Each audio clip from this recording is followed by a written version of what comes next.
বাজার থেকে কিনে আনা উজ্জ্বল সবুজ ধনেপাতা আর পুঁইশাক কিনে বাড়ি ফিরছিলেন যাদবপুর কার্যনগরের বাসিন্দা শ্যামল সেন। স্মিত হেসে বছর 23-এর একটি মেয়ে এগিয়ে গিয়ে বলল, মেসোমশাই, বাড়িতে যা নিয়ে যাচ্ছেন তাতে কি আছে আপনি জানেন? প্রবীণ শ্যামলের উত্তর, রোজ তো কিনি।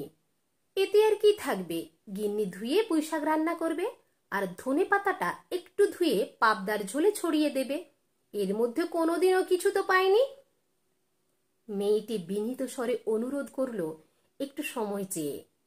তারপরে প্রবীণ শ্যামলকে একটি টেবিলের সামনে নিয়ে গিয়ে বোতলে থাকা তেল জাতীয় এক ধরনের তরলে একটু তুলো চুবিয়ে ধনেপাতা আর পুঁইয়ের ডাঁটাটা ঘষে দিল। সাদা তুলো চোখের সামনেই সবুজ হয়ে গেল। শ্যামল তো অবাক। মেয়েটি তাকে জানালো, তুলোর গায়ে লেগে থাকা সবুজ হচ্ছে ম্যালাকাইট গ্রিন, যা নিয়মিত শরীরে ঢুকলে অনেক ধরনের জটিল রোগ হতে পারে। শুনে শ্যামল বাজারের দিকে যাচ্ছিলেন কেনা আনাজ ফেরত দিতে। মেয়েটি বলল, ফেরত দিতে হবে না, বাড়িতে নিয়ে গিয়ে ঘন্টা 3 জলে চুবিয়ে রেখে তারপর ব্যবহার করবেন। আর ঘরে খানিকটা বাদাম তেল বা সোয়াবিন তেলের মতো ভেজিটেবিল তেল রেখে দিলেই হবে। এইভাবেই রবিবার দুপুর থেকে বিকেল পর্যন্ত যাদবপুর এইচবি বাসস্ট্যান্ড সংলগ্ন রাস্তায় 105 মানুষকে ভেজাল ধরার হাতে খড়ি দিলেন বিজ্ঞানকর্মী অরুণিমা সোম, হিমাদ্রি শেখর সরকার, সন্দীপ বিশ্বাস এবং মনুতোষ সরকার।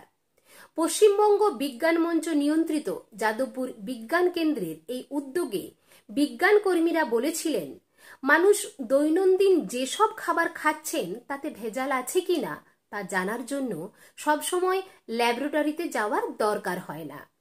গৃহস্থালির খুঁটিনাটি দিয়েই ধরা যায় সেই ভেজাল। তারাই যেমন জানাচ্ছেন, দুধে মেশানো হয় 4 ধরনের জিনিস ঘন করার জন্য: ময়দা, আটা, অ্যারারুট।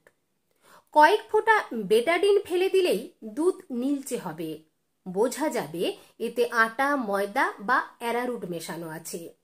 দুধে ডিটারজেন্ট আছে কিনা তা বুঝতে 1 চামচ দুধে একটু হলুদ দিলেই বোঝা যাবে, দেখা যাবে দুধ লালচে হয়ে যাচ্ছে। দুধ যদি 2 দিন পরেও কেটে গিয়ে দই না হয়ে যায় তাহলে বুঝতে হবে ওই দুধে ফরমালিন আছে। ঘিতেও মেশানো হয় আটা, ময়দা, চর্বি। কয়েক ফোঁটা বেটাডিন ফেললেই তা বোঝা যাবে। মধুতে আবার মিশিয়ে দেওয়া হয় পুরানো সিরাপ। 1 চামচ মধু নিয়ে তাতে একটা দেশলাই কাঠি জ্বালিয়ে দিলে দেখা যাবে পুরো মধুটাই পুড়ে যাচ্ছে, আর যদি সিরাপ থাকে সিরাপটা পড়ে থাকবে। লাড্ডু, চানাচুর, কচুরি ভাজা, ঘুগনি, বিরিয়ানির মতো মুখরোচক খাবারে দেওয়া হয় মেটালিক ইয়েলো, যে রং নিয়মিত শরীরে গেলে মানুষের ক্যান্সার আক্রান্ত বা বিকলাঙ্গ হয়ে পড়ার সম্ভাবনা থাকে, তবে তা ধরাও সম্ভব। বাথরুমের পরিষ্কারের জন্য রাখা কয়েক ফোঁটা মিউরিয়াটিক অ্যাসিড ফেলে দিলেই দেখা যাবে তা কালচে হয়ে আসছে।